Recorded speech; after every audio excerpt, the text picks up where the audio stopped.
Un jour, dans une vaste forêt, un perroquet multicolore volait à toute vitesse, zigzagant entre les arbres comme s'il fuyait un grand danger. Sur une branche, un singe le regarda passer, intrigué par son agitation. Il l'interpella. Hé, perroquet, pourquoi voles-tu comme ça? On dirait que tu as vu un fantôme.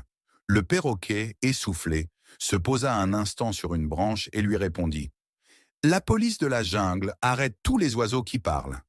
Le singe éclata de rire et dit « Mais voyons, toi, tu es un perroquet. C'est normal que tu parles. Ils ne vont pas te confondre avec un autre animal. » Le perroquet roula des yeux et répondit « Avec les nouvelles lois dans la jungle, ça prendra des années avant qu'on écoute ma version. Si je me fais arrêter, ils diront juste que je suis un corbeau qui imite la voix des humains. » Le singe perplexe grimaça. « Bon, mais moi, je n'ai rien à craindre. Je ne suis pas un oiseau. » Le perroquet secoua la tête et ajouta « Peut-être, mais la semaine dernière, ils ont arrêté une chauve-souris en disant que c'était un hibou. Imagine qu'ils te confondent avec un paresseux juste parce que tu traînes dans les arbres. » Pris de panique, le singe sauta de sa branche et se mit à courir aux côtés du perroquet. En chemin, ils croisèrent une gazelle qui broutait paisiblement.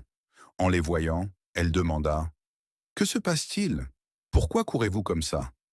Le singe, à bout de souffle, cria « La police arrête tout le monde, et si jamais tu ressembles de loin à quelqu'un d'autre, tu es fichu. » Sans poser plus de questions, la gazelle s'élança avec eux.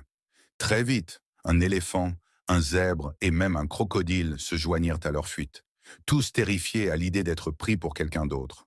Et ainsi, une file interminable d'animaux terrifiés traversa la jungle, sans même savoir si cette rumeur était vraie ou non.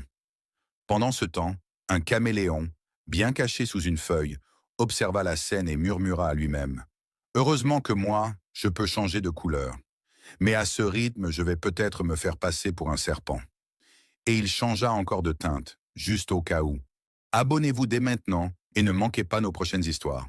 Ensemble, faisons de chaque moment une source d'apprentissage et d'inspiration. Cliquez sur le bouton « S'abonner » et activez la cloche pour ne rien manquer. À très bientôt sur Chronique de Sagesse.